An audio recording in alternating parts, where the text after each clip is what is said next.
말씀은 출애굽기 21장 12절로 27절 말씀을 통해서 긍휼은 심판을 이긴다 라는 제목을 가지고 살펴보도록 하겠습니다.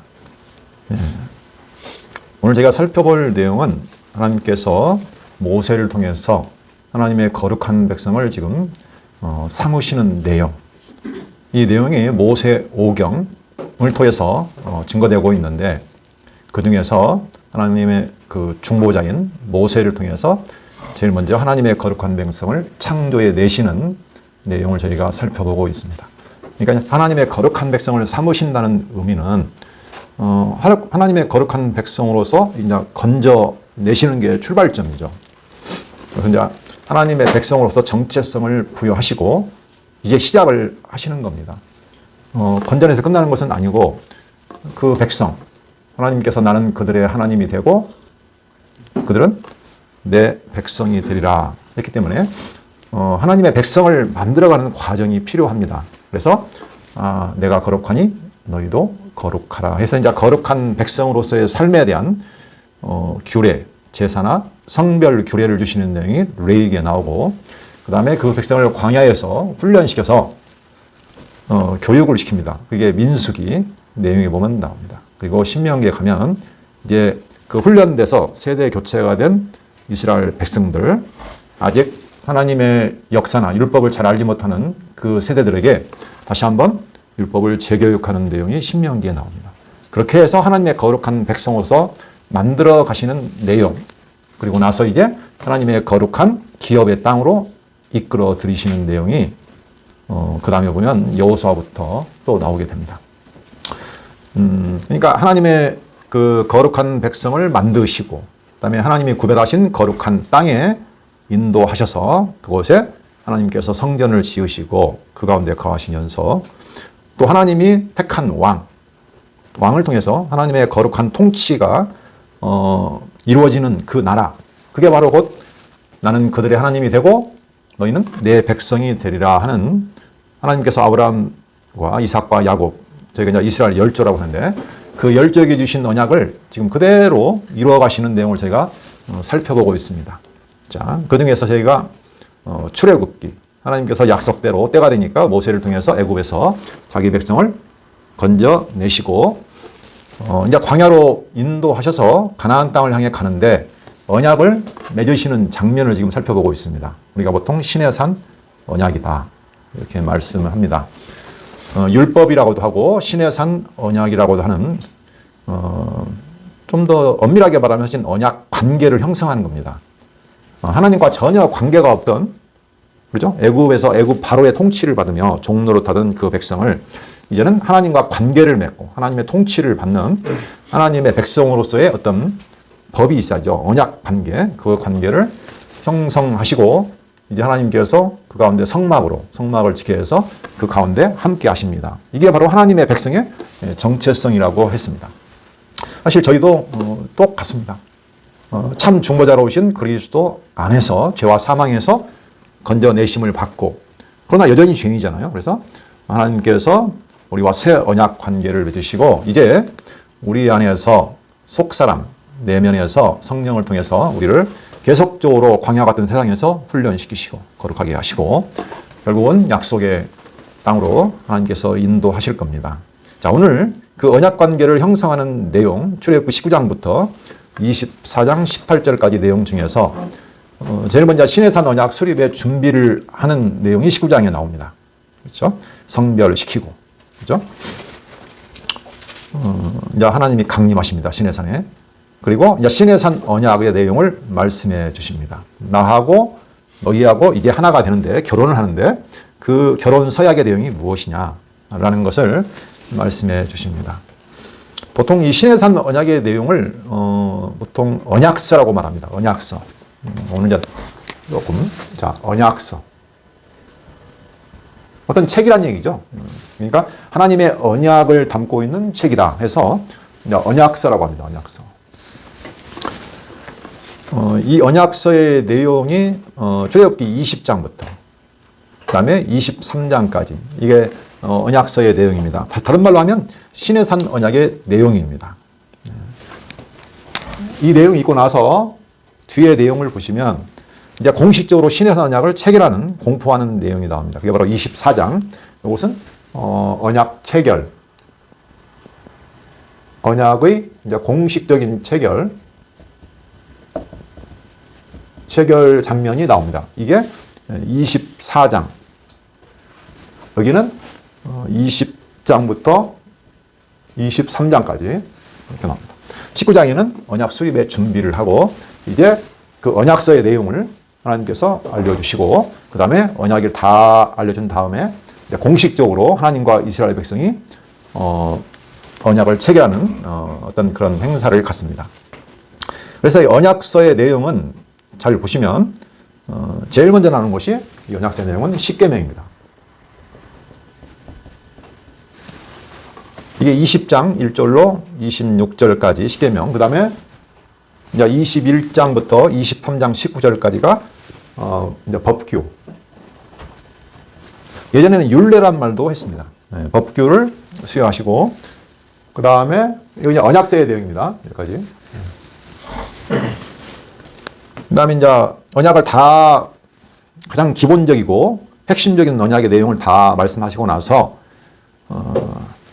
23장 20절 33절까지 보시면 이건 정확히 법규에는 들어가지 않는 내용이 나옵니다. 그렇죠? 네. 그게 뭐냐면은 약속과 명령과 경고의 내용이 나옵니다. 내가 이렇게 해줄 거야. 그러니까 너희들 이렇게 해. 그렇지 않으면 가만두지 않을 거야. 약속과 명령과 경고. 이것은 한마디로 하면 이 언약을 세우고 어떤 결론적인 내용이라고 보시면 되겠습니다. 이건 결론부죠.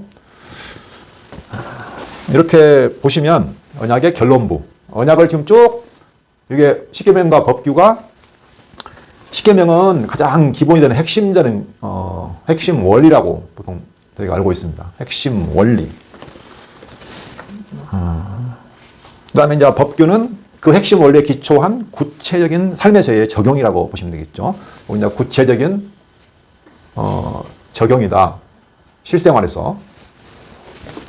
그리고 여기는 이제 결론적인 내용이다. 그러니까 언약과 붙어서 언약을 총체적으로 적용해서 너 이렇게 해줄 거야, 이렇게 해야 된다. 안 하면 이렇게 혼난다. 이런 내용입니다. 그러니까 이렇게 보시면 언약서가 이렇게 되어 있습니다. 근데 이제 오늘 제가 살펴볼 부분이 여기 법규 내용입니다. 법규. 그러면 이 법규의 내용은 구체적인 삶에서 세세하게 어떤 관계 속에서, 그렇죠? 모든 관계 속에서 일어나는 그들의 실생활에서 모든 삶에서 어떻게 이것을 담아낼 것이냐, 그렇죠? 이렇게 보시면 이해를 할 수 있습니다. 근데 이제 한 가지 제가 공부를 하면서 의문이 생기는 게 뭐냐면, 자, 여기서 언약을 체결했단 24장에서 언약을 공식적으로 체결했습니다. 그럼 언약이 이제 체결된 겁니다. 그렇죠? 네. 언약을 체결해서 야, 너희들 잘 따를래? 예, 따르겠습니다. 그래? 그러면 우리 피를 뿌려서 언약을 확증하자. 피를 뿌리고 같이 또 떡을 떼고 나눕니다. 교제까지 합니다. 이게 이제 그 당시에 언약을 확실히 했을 때, 성립됐을 때 하는 일반적인 어떤 모습입니다. 그런데 계명과 법규, 사실 율례는 들어갔는데 지금 규례가 안 들어갔습니다. 아직. 그렇죠? 근데 언약은 이미 체결됐어요. 그런데 그러면 규례는 어떻게 된 것이냐, 이런 의문이 생길 수가 있습니다. 그러면 이 규례, 이 뒤에 보면 이제 규례, 이것은 이제 우리가 규례나 의식 이런 것이 나오는데, 이것은 이제 성막에 대한 것, 제사장에 대한 것, 제사에 대한 이런 규례가 있습니다. 여기하고는 좀 다른 내용이죠. 그래서 어떻게 그러면 이걸 이해할 것이냐, 왜 이것을 언약이 체결된 뒤에 규례를 주실까? 그러면 이 규례는 이 언약의 내용에 포함이 되는 것일까? 안 되는 것일까? 예, 이런 생각을 할 수 있죠. 예. 그래서 이걸 한번 정리해 보시면 출애굽기 20장에서 23장까지 이 언약서, 여기 말하는 언약서의 내용은 분명히 23장까지입니다. 그렇죠? 여기에는 그런데 가장 언약의 기본적이고 핵심되는 내용이 십계명으로 들어가 있고 구체적인 내용이 들어가 있습니다. 그러니까 이것은 이제 언약의 기본적인 내용이 다 들어가 있고 하나님과 언약을 맺을 만한 모든 기본적인 내용이 들어가 있습니다. 언약의 골격은 들어가 있습니다. 그러면 규례는 나중에 보시면 성막, 제사, 의식인데 이런 것들은 이제 하나님께 나아가는 방법에 대한 내용입니다. 그렇죠? 죄인이 어떻게 하면 하나님께 나아가서 화목하게 될 것인가, 거룩하게 될 것인가. 그래서 언약 관계를 유지하는 언약 관계 유지법으로 보시면 되겠습니다. 이게 이제 추가적으로 이제 주어지는 거죠. 그러나 총체적으로 이걸 포함한다고 보셔야 됩니다. 나중에 주었더라도 여기에 넓은 의미로는 포함된다. 언약을 체결할 때는 자세히 나와 있지 않지만 이렇게 보시면 되고, 그러니까 신의 산 언약에 포함이 되는 거다. 그러나 역할은 조금 다르다. 이렇게. 신의 산 언약은 한마디로 말하면 언약의 기본 내용이고, 이 규례는 언약 관계를 잘 유지할 수 있는 하나님께 나아가서 방법이다. 이렇게 보시면 되겠습니다. 그래서 이 언약의 핵심은 결과적으로 하나님과 이스라엘이 어떻게 하는 겁니까? 거룩하신 하나님과 죄인된 이스라엘이 어떻게 됩니까? 볼 수도 없고 만날 수도 없고 가까이 갈 수도 없는데 그들이 거룩한 백성이 되어서 하나님께 나아가서 하나님과 만나 교제하는 거죠. 그렇죠? 이게 언약의 핵심 내용입니다. 그렇죠? 연합입니다. 그래서 저희가 이것을 뭐라고 하냐면 결혼 언약이다. 이렇게 말을 한 겁니다. 왜? 결혼은 남과 여자가 다른 사람이 만나가지고 하나가 되는 거잖아요. 그렇죠? 네. 이것과 똑같다는 겁니다. 네. 그래서 하나님이 주신 언약의 내용의 핵심은 바로 거룩하신 하나님과 죄인된 이스라엘이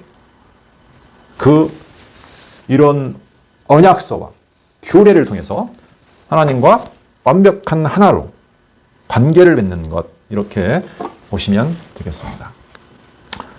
자, 그래서 이제 오늘 이제 구체적인 법규 내용을 살펴보는데, 이게 이제 출애굽기 21장 1절로 23장 19절까지 나옵니다. 이 법규는 자세히 보면 실생활의 어떤 내용으로 보입니다. 그렇죠?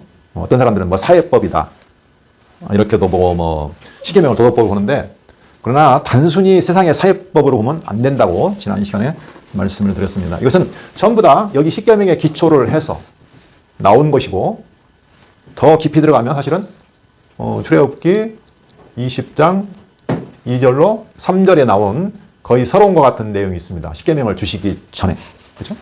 이것에 기초를 해서 나온 겁니다. 그러니까 이 법규라는 것이 아무리 사회적인 법처럼 보이고 실생활에서 다양한 내용을 담고 있지만, 이것은 전적인 하나님과 이스라엘과의 관계에 기초해서 나온 것이지 떨어질 수 없다는 거죠. 예, 동떨어진 건 아닙니다. 만약에 하나님과 이스라엘 관계와 상관이 없다면 이건 아무런 의미가 사라지는 겁니다. 세상에도 다 법이 있기 때문에. 그래서 이것은 전적인 하나님, 거룩하신 하나님과 이스라엘과의 관계 또는 그 역사, 거기에서 기초해서 나온 거다. 그래서 이 모든 것이 결과적으로 그 하나님을 너희가 잊지 않고 기억하고 경외하고 사랑하라 라는, 그쪽으로 다시 수렴된다고 보시면 되겠습니다. 사실은 우리의 모든 삶이 그 하나님을 우리가 배워가는 삶하고 다 연결되잖아요. 똑같은 겁니다. 아니, 우리는 지금 일반 계시 속에 살고 있기 때문에 정확하게 잘 몰라요. 모르지만 똑같습니다. 사실은 일반 계시도 똑같이 우리가 사회생활을 하고 뭐 가정생활하고 모든 관계 속에서 다 하나님을 배워가고 알아가는 초점이 있습니다. 마찬가지입니다. 그런데 이제 모호하잖아요. 희미해요. 그러나 특별 계시는 이제 좀 가르쳐 주니까 명확하게. 그렇게 보시면 되겠습니다. 그래서 하나님 나라, 나는 그들의 하나님이 되고 너희는 내 백성이 되라는 하나님의 나라, 너희는 거룩한 백성이 된다, 제사장 나라가 된다, 그렇죠? 이런 것들이 전부 다 그 나라가 도대체 어떤 나라인가를 알 수가 있습니다. 그러니까 이제 이런 이제 관점을 가지고 내용을 살펴보시면 좀 더 이해를 쉽게 할 수 있습니다. 그러면 우리가 이제 율법 하면 신의 산 언약이 있고, 조금 40년 정도 지나면 이제 무슨 언약이 나오냐면, 이제 자, 광야 출발해서 곧바로 한 3개월 정도 됐을 때 주신 것이 신의 산 언약. 그렇죠? 네. 그 다음에 광야 40년 지난 다음에 모압 평지에서 가나안 땅 들어가기 전에 다시 한번 주신 언약이 있죠. 이게 바로 모압 언약입니다. 모압 땅 언약. 비슷하긴 한데 이걸 다시 설명해 주는 것이니까, 재교육하는 거니까. 그러나 약간의 완성형이다, 이렇게 말을 했습니다. 근데 신기한 것은 이것까지만 있는 건 아니고, 이건 이제 모세가 둘 다 줬지만, 여기는 이제 출애굽하고 줬죠. 그렇죠? 설명 서문에서도 나는 너희를 애굽 땅 종되었던 땅에서 인도해낸 너희 하나님 여호와니라. 그러니까 나 외에 다른 신을 섬기지 말라고 시작했습니다. 여기도 비슷하죠. 여기는 이제 광야를 통과하고 나서 준 거죠. 네. 근데 이제 여호수아가, 여기는 이제 모세입니다. 모세인데 여호수아가 그 뒤로 모세의 뒤를 이어서 이제 가나안 땅을 정복하게 됩니다. 그렇죠.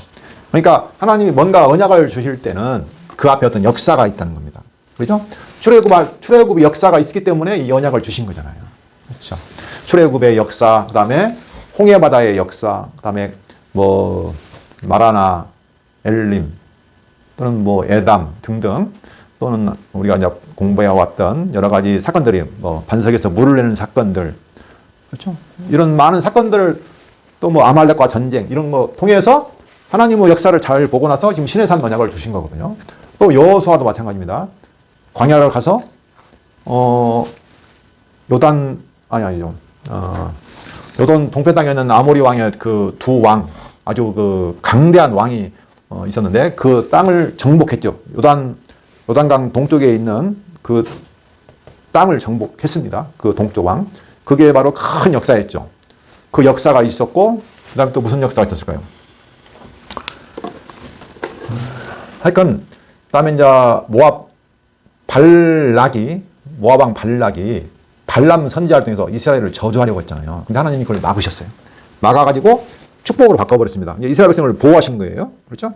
그런 역사, 뿐만이 아니고, 그 다음에 이제 여리고성 정복. 요단강 건너서 여리고성 정복이 가장 큰 사건이잖아요. 그렇죠? 이런 역사적인 사건들. 그리고 이제 여호수아가 가나안 땅을 다 차지했습니다. 정복했죠. 여호수아 죽을 때, 여호수아 24장에 보면, 여호수아를 통해서 다시 한번 언약을 맺습니다. 이걸 뭐라고 하냐면, 이걸 세겜 언약이라고 합니다. 세겜 땅에서. 근데 가만 그걸 읽어보시면, 모세를 통해서 주신 그런 그 시내산 언약이나 거의 똑같아요. 네, 똑같아요. 그 내용을 잠깐 한번 볼까요? 자, 세겜. 그러니까 언약이 여기서 끝나는 게 아니라는 겁니다. 가나안 땅에 가서도, 정복하고 나서도, 그 여호수아를 통해서 다시 한번 또 언약을 맺어요. 세겜 땅에서. 여호수아 24장 보시겠습니다. 이게 이제 여호수아 이제 가장 마지막 장이죠. 여호수아가 죽기 직전입니다. 이걸 다 읽어보면 좋겠지만 그런 시간은 없고 언약 맺는 장면만 잠깐 살펴보도록 하겠습니다. 24장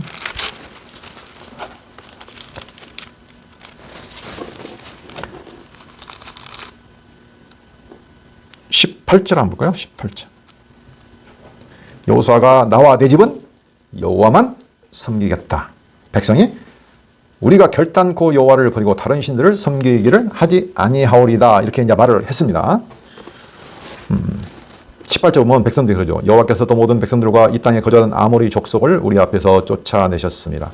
그러므로 우리도 여호와를 섬기리니 그는 우리의 하나님이심이니이다 하니라. 여호수아가 말하죠. 19절. 여호수아가 백성에게 이르되 너희가 능히 여호와를 능히 섬기지 못할 것은 그는 거룩하신 하나님이요 질투하시는 하나님이시니 너희 잘못과 죄들을 사하지 아니하실 것임이라. 만일 너희가 여호와를 버리고 이방 신들을 섬기면 너희에게 복을 내리신 후에라도 돌이켜 너희에게 재앙을 내리시고 너희를 멸하시리라 하니 백성이 여호수아에게 말하되 아니니이다. 우리가 여호와를 섬기겠나이다 하는지라.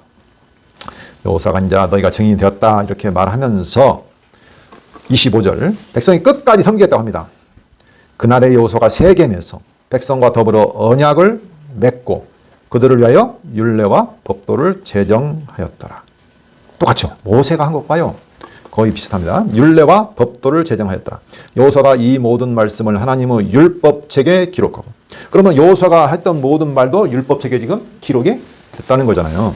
큰 돌을 가져다가 거기 여호와의 성소 곁에 있는 상수리 나무 아래에 세우고 모든 백성에게 이르되 보라 이 돌이 우리에게 증거가 되리니 이는 여호와께서 우리에게 하신 모든 말씀을 이 돌이 들었음이니라.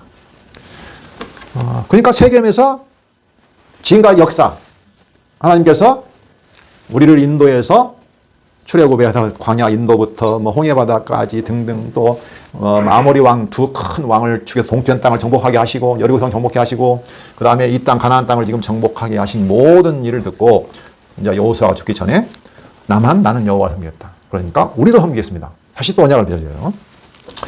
그런데 뭐 내용이 사실은 모세의 율법의 내용이나 요건 이제 요약판이라고 보시면 됩니다. 그래서 이것도 율법책에 다 기록이 됐어요.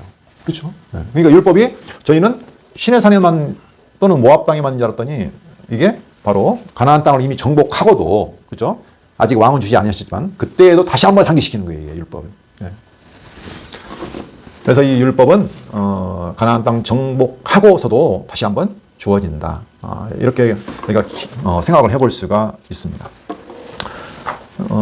자, 지난 시간에 저희가 이제 그 법규 중에서 제일 첫 번째가 뭐냐면은 상전과 종에 대한 법규 21장 1절부터 11절까지 내용을 저희가 살펴봤습니다. 사실은 뭐 거기에서 우리가 이 단순히 세상적인 종을 뭐 자유롭게 해야 된다 그런 차원은 아니고 이것이 전부 다 어디에 근거한 것인가는 자세히 살펴봤습니다. 이걸 간단하게 정리한다면 전부 다 어디로 가냐면 출애굽기 20장 2절로 3절로 가고, 그게 그렇죠? 여기 서론에 가고, 그 다음에 십계명에 나와 있는 내용으로 가고, 그 다음에 이 법규로 간다는 거죠. 이 원리로 지금 저희가 해석을 해 가야 한다는 겁니다. 다시 한번 정리를 해보면, 나는 너희를 애굽 땅 종되었던 땅에서 너희를 인도하여낸 너희 하나님 여호와니라. 그러므로 나만 섬기고 사랑하고 다른 신 섬기지 말라. 이게 가장 기본적인 서론이었고, 그래서 십계명을 통해서 하나님만 사랑하고 내 이웃을 사랑하라. 이렇게 하나님께서 십계명 내용을 주셨죠. 그 하나님을 잊으면 안 됐죠. 잊지 말고 사랑하고 섬기라. 그리고 그 사랑 안에서 이웃, 너희의 형제를 사랑하라. 이런 내용이라고 했습니다. 그리고 너희가 애굽 땅에서 종되었던 것 잊지 말라. 그죠? 종에 대한 그 법규가 그렇다는 겁니다. 너희가 애굽 땅에서 나그네 됐고 종되었던 것을 잊지 말고 기억하라. 그러니까 이 율법은 전부 다 이스라엘 백성이 너희가 어떤 존재했는가를 잊지 말라는 겁니다. 너희가 애굽 땅에서 나그네 되고 종되어서 폭압과 폭정 속에서 불의를 당하고 힘들었던 시절, 아주 약자가 되어있던 그것을 잊지 말라는 거예요. 네. 그걸 잊어버리면 하나님의 은혜를 잊어버리죠. 네. 또 한 가지는 여호와께서 너희를 큰 권능으로 너희를 약속대로 인도해 내셨다. 그 여호와를 잊어버리면 문제죠. 네. 그거 잊지 말라는 겁니다. 그 하나님의 자비, 긍휼, 그 은혜로 말미암아 하나님께 너희를 건져내셨다. 그래서 단적으로 그걸 설명해 주는 내용이 신명기 15장 15절. 지난번에 한번 살펴봤지만 다시 한번 보겠습니다. 이게 가장 단적으로 법규의 내용을 설명해 주고 있는 내용입니다. 신명기 15장 15절. 너는 애굽 땅에서 종되었던 것과 내 하나님 여호와께서 너를 속량하셨음을 기억하라. 그것으로 말미암아 내가 오늘 이같이 내게 명령하노라. 예, 이게 정확히 해석이 되어 있어요. 네, 이렇게 그것을 잊지 말라는 겁니다. 네. 그렇게 돼야, 그걸 해야 이런 법규를 지키면서 그걸 기억하라는 의미죠. 예. 그러니까 전부 다 하나님과 이스라엘과의 관계에 기초를 둔 내용이지 일반적인 사회적인 법이 아니라는 겁니다. 자, 오늘은 이제 21장 12절로 27절을 보면은 뭐가 나오냐면 가족과 이웃에 대한 법규가 나옵니다. 자, 두 번째, 가족, 이웃. 뭐 이웃에 대한 법규입니다. 자, 해석은 크게 차이는 없습니다. 21장 12절로 27절. 다시 한번 이제 법규를 전반적으로 정리를 해보면, 자, 상전과 종에 대한 법규, 가족과 이웃에 대한 법규, 가축과 소유에 대한 법규, 약한 백성에 대한 법규, 그 다음에 하나님을 섬기는 법규까지. 이게 지금 23장 19절까지 나옵니다. 이게 법규의 내용입니다. 근데 전부 다 이게 같은 원리로 지금 해석을 해간다는 겁니다. 자, 그 중에서 21장 12절로 17절, 이 두 가지를 제가 나눠봤어요. 가족과 이웃에 대한 법규를 크게 나눠보면 두 가지로 구분이 됩니다. 첫째는 반드시 죽이라는 법규입니다. 이건. 네. 반드시 죽이라. 이 내용이 12절로 17절까지. 그 다음에 이제 두 번째는 사람의 상해, 누군가가 상처를 입히거나 해를 끼쳤어요. 그죠? 때렸거나 어쨌든 간에 사람의 상해를 받아 뭐 죽여라는 것은 아닙니다. 죽일 죄는 아닌데 사람의 상해에 대한 배상이나 책임을 지라. 이런 법규입니다. 이거 그러니까 뭐 어떤 상해를 입혔는데 상해에 대한 배상 또는 책임지라는 이런 내용. 이게 18절로 27절까지 이렇게 나와 있습니다. 그러니까 가족이든지 이웃이든지 이런 내용이 나와 있는데 한번 쭉 읽어보고 정리를 한번 해보도록 하겠습니다. 가족과 이웃에 대한 법규. 자, 21장 12절. 12절로 내용을 보시면 사람을 죽인 자에 대한 법규가 제일 처음에 나옵니다. 사람을 쳐 죽인 자는 반드시 죽일 것이나 만일 사람이 고의적으로 한 것이 아니라 나 하나님이 사람을 그의 손에 넘긴 것이면 내가 그를 위하여 한 곳을 정하리니 그 사람이 그리로 도망할 것이며 사람의 그의 이웃을 고의로 죽였으면 너는 그를 내 재단에서라도 잡아내려 죽일지니라. 자, 첫 번째 내용을 보시면 사람을 쳐 죽인 자는 반드시 죽일 것이나, 그렇죠? 그런데 고의가 아니라 하나님이 그 사람을 그의 손에 넘겨, 실수라는 얘기입니다. 실수. 그렇죠? 하나님이 사람을 그에게 넘겼다는 의미는 도끼를 갖다가 찍다가 도끼가 날아가 버렸습니다. 사람이 죽어버렸어요. 그런 일 있잖아요. 이것은 고의가 아니고 하나님이 사람을 그의 손에 넘긴 것이 되는 거죠. 그렇게 될 때는 도피성, 뒤에 보면 도피성이 나오잖아요. 그러니까 이건 도피성에 대한 간단한 내용입니다. 그럴 때는 도망할 수 있는 길을 주지만 어쨌든 간에 고의로 죽였다. 그러면 반드시 죽여라. 하나님의 거룩한 제단에 숨어도 끄집어내서 죽여라. 그죠? 굉장히 엄격합니다. 그렇죠? 이런 것은 무엇에 대한 내용일까요? 자, 저희가 이제 하나님에 대해서 하나님은 사랑이시야 이렇게 생각하지만 하나님의 두 가지 어떤 속성을 제가 꼭 이해해야 됩니다. 첫째는 하나님의 공의로운 분이라는 겁니다. 공의. 그렇죠? 하나님은 빛 가운데 계신다고 하죠. 불의가 없습니다. 그렇죠? 공정하세요. 정의로우신 분이에요. 하나님의 공의. 만약에 하나님이란 존재 자체가 공의 같고 공정하지 않다면 이건 신이라고 볼 수가 없는 거죠. 사람도 그렇잖아요. 그 사람이 불의하다? 이건 안 됩니다. 이건. 그렇죠. 그래서 하나님의 표현을 보면 하나님은 불꽃 같은 눈으로 모든 감추인 것들을 다 찾아내시고 반드시 심판하신다. 이런 내용들이 나와 있습니다. 그럼 하나님이 사랑이시니까 이스라엘 백성이 죄를 지면 가만둔다? 안 된다는 겁니다. 그럼 공의에 어긋난다는 거죠. 그렇죠. 그래서 하나님은 불의가 없고 공의로우신 하나님이다. 그러니까 살인하는 사람 어떻게 됩니까? 반드시 죽여야죠. 가만둘 수 없는 거잖아요. 그 내용을 말씀하고 있습니다. 하나님이 얼마나 공의로우신지 성경에서 이제 어떻게 말하고 있는지 제가 이제 찾아봤는데, 자, 신명기 32장 4절, 시편 89편 14절, 미가서 6장 8절, 전도서 12장 14절, 로마서 2장 6절. 쭉 보시면 하나님의 공의로운 심판에 대해서 나와 있습니다. 자, 그 중에서 다 볼 수는 없고, 미가서는 하나님이 원하신 것은 내 백성의 공의다. 하나님이 백성에게 공의를 요구하시는 겁니다. 그런 내용이고, 전도서에는 하나님이 모든 것을 심판하신다. 로마서 2장 6절에도 하나님은 공의로 심판하신다. 시편 89편은 하나님은 공의로운 분이시다라는 내용이 쭉 나와 있습니다. 자, 시편 89편 14절만 한번 살펴보겠습니다. 의와 공의가 주의 보좌에 기초라. 기초라고 있죠? 모든 것에 하나님의 통치의 보좌, 통치하시는 보좌에 기초랍니다. 하나님은 공의로 통치하는 게 기초라는 겁니다. 의와 공의가 주의 보좌에 기초라. 인자함과 진실함이 주 앞에 있나이다. 그런데 그 앞에가 뭐가 있냐면 인자, 하나님의 큰 사랑이 있어요. 인자심과 진실함. 진실함이라는 것은 신실한 거죠. 그렇죠? 약속하면 지키는 그 진실함이 주 앞에 있나이다. 라고 말했습니다. 로마서 2장 6절을 한번 보겠습니다. 이제 하나님의 공의로운 심판에 대해서 나왔는데, 로마서 2장 6절.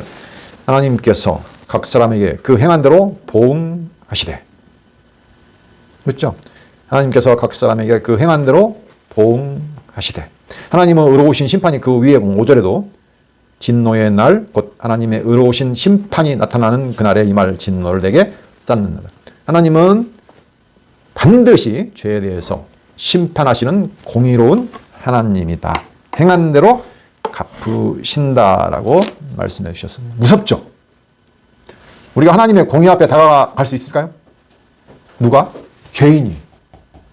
죄인이 거룩하신 하나님의 공의로운 심판 앞에 설 수가 없다는 겁니다.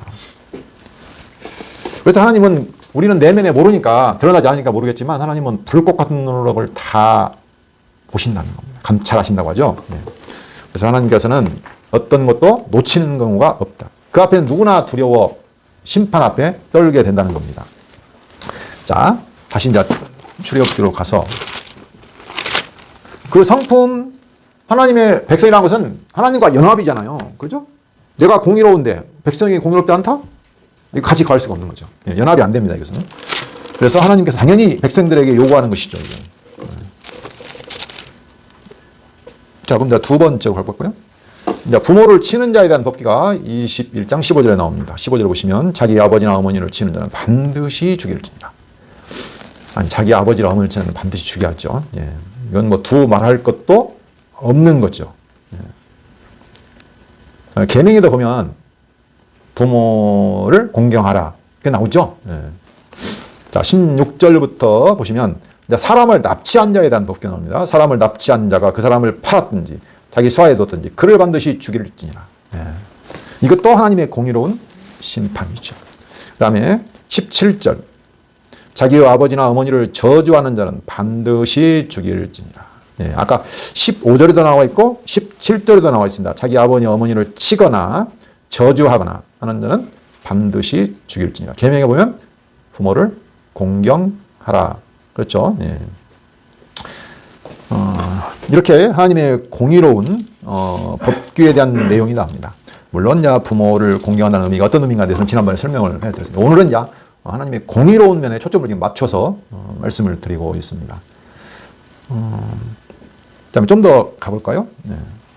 18절, 20절 가면 이제 사람의 상해에 대한 배상이나 책임을 요구하는 법규입니다.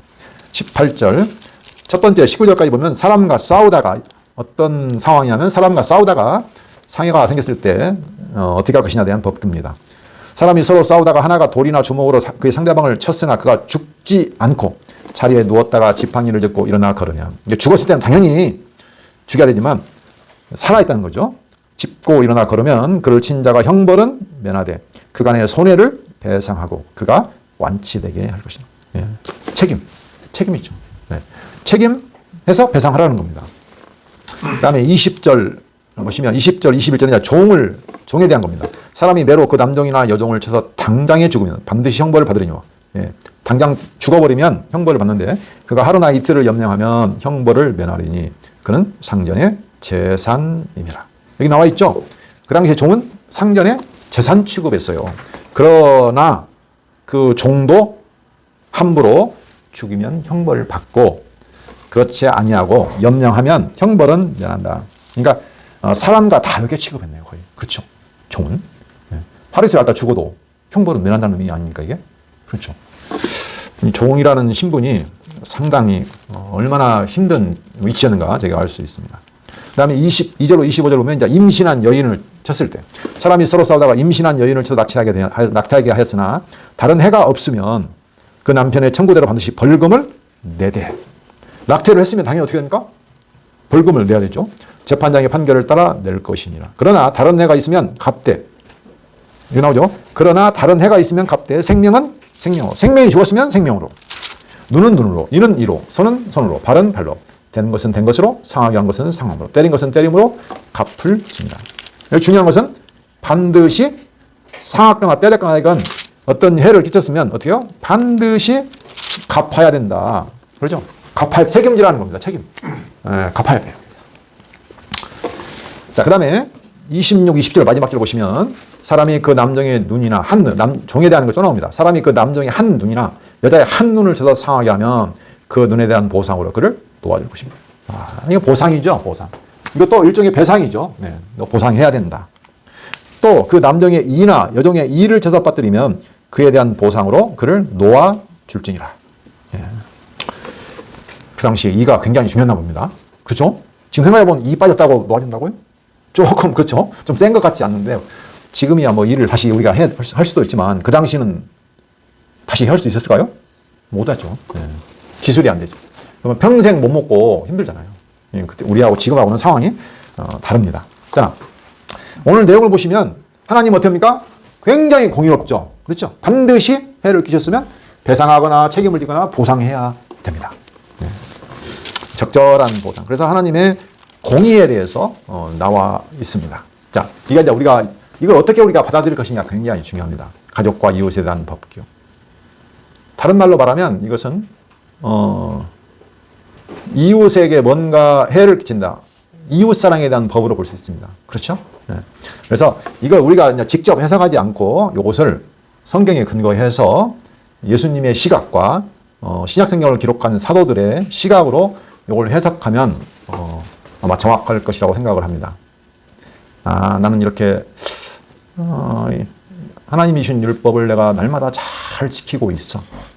그렇죠? 이렇게 생각을 할 것이냐, 아니면 나를 어떻게 생각할 것이냐. 이게 지금 큰 관점의 차이죠. 자, 그러면 성경에서 예수님께서는 율법을 어떻게 해석하셨을까요? 자, 마태복음 5장 17절로 20절 한번 보겠습니다. 마태복음. 내가 율법이나 선지자를 폐하러 온 줄로 생각하지 말라. 폐하러 온 것이 아니요 완전하게 하려 함이라. 진실로 너희에게 이르노니 천지가 없어지기 전에는 율법의 1.1획도 결코 없어지지 아니하고 다 이루리라. 자, 그러니까 율법은 폐하지 않고 내가 폐한 것이 아니라 완전케 하려고 와서 이 율법은 다 이루어진다. 하나님의 공의가 되나요? 반드시 이루어진다는 겁니다. 네. 내가 그것을 완전케 하려고, 완성케 하려고 오셨다. 이렇게 말씀을 하시죠. 19절. 그러므로 누구든지 이 계명 중 지극히 작은 것 하나라도 버리고 또 그같이 사람을 가르치는 자는 천국에서 지극히 작다 일컬음을 받을 것이요 누구든지 이를 행하며 가르치는 자는 천국에서 크다 일컬음을 받으리라. 내가 너희에게 이르노니 너희 의가 서기관과 바리새인보다 더 낫지 못하면 결코 천국에 들어가지 못하리라. 그럼 하나님 나라에 못 들어간다, 쫓겨난다. 이스라엘 백성들 못 지키면 쫓겨난다. 그렇죠? 지금 그 말이잖아요. 근데 예수님은 이제 한술 더 뜨죠. 21절. 옛사람에게 말한 바 살인하지 말라. 누구든지 살인하면 심판을 받게 되리라. 아까 왜 읽었죠? 사람 죽이지 말라고 했잖아요. 그렇죠? 제일 처음에 나온 거. 심판을 받게 되리라 하였다는 것을 너희가 들었으나 나는 너희에게 이르노니 형제에게 노하는 자마다 심판을 받게 되고 형제를 대하여 라가, 히브리인의 욕설입니다. 라가라 하는 자는 공회에 잡혀가게 되고 미련한 놈이라 하는 자는 지옥불에 들어가게 되리라. 예수님이 더 무서운 말씀하세요. 그 당시에는 형제를 살인하면 반드시 죽이라고 했는데 예수님은 아예 한수를 더 떠서 뭐라고 하시냐면 형제에게 노하거나 욕설을 하거나 미련한 놈이라고 하거나 이런 사람은 어떻게 된다고요? 네, 심판받는다는 거예요. 그러므로 예물을 제단에 드리려다가 거기서 내 형제에게 원망 들을 만한 일이 있는 것이 생각나거든. 예물을 제단 앞에 두고 먼저 가서 형제와 화목하고 그 후에 와서 예물을 드리라. 네, 형제 사랑하라는 내용이죠.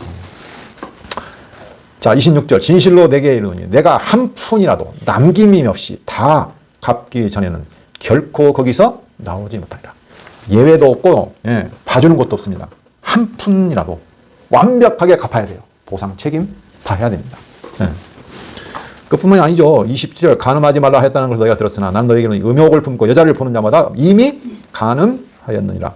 만일 내 오른눈이 너로 실족하게 하거든 빼어내버리라. 오른손이 실족하거든 찍어버리라. 이렇게 해서 지금 계속 맹세도 하지 말라. 여기 보면 지금 계속 나옵니다.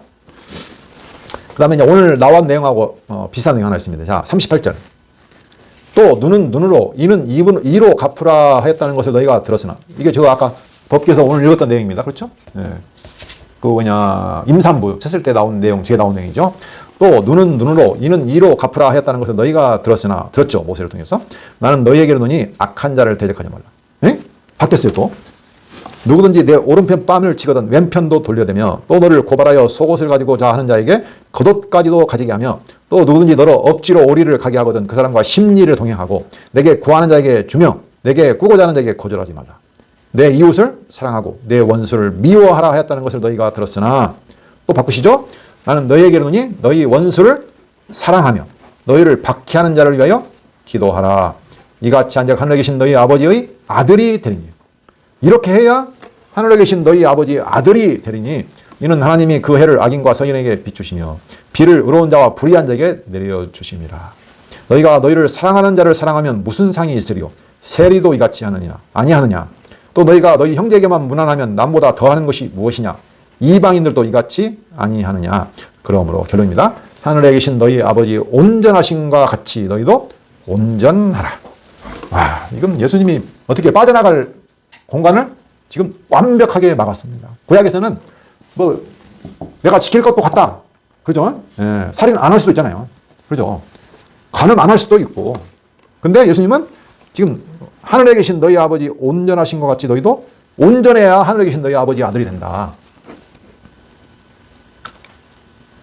이렇게 지금 해석을 하고 있습니다. 그래서 율법을 다 정리하면 그 가지로 딱 뭐가 나냐면 두 가지 개념 남아요. 하나님을 사랑하고 내 이웃을 내 몸과 같이 사랑하고.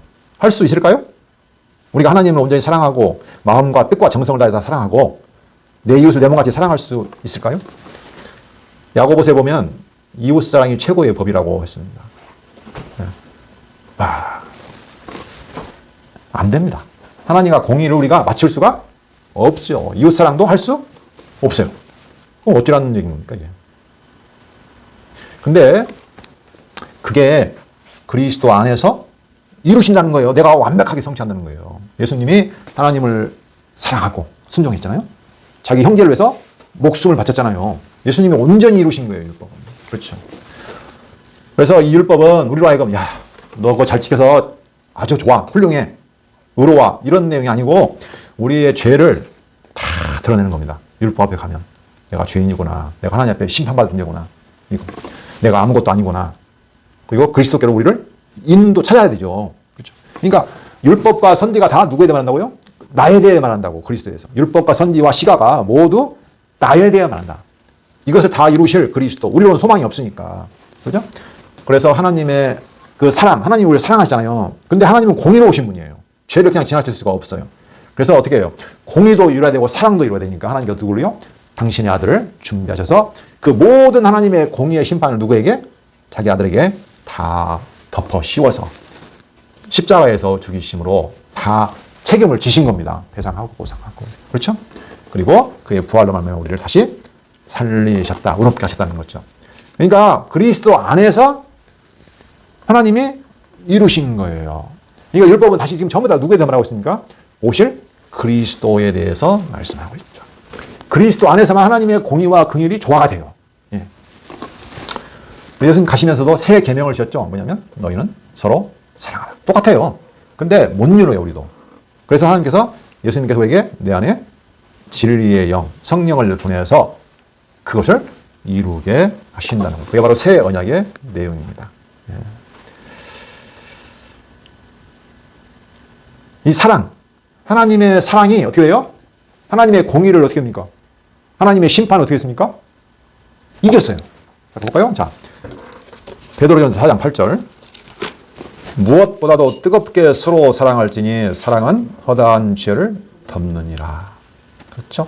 하나님의 사랑이 모든 죄를 덮어버려요. 네.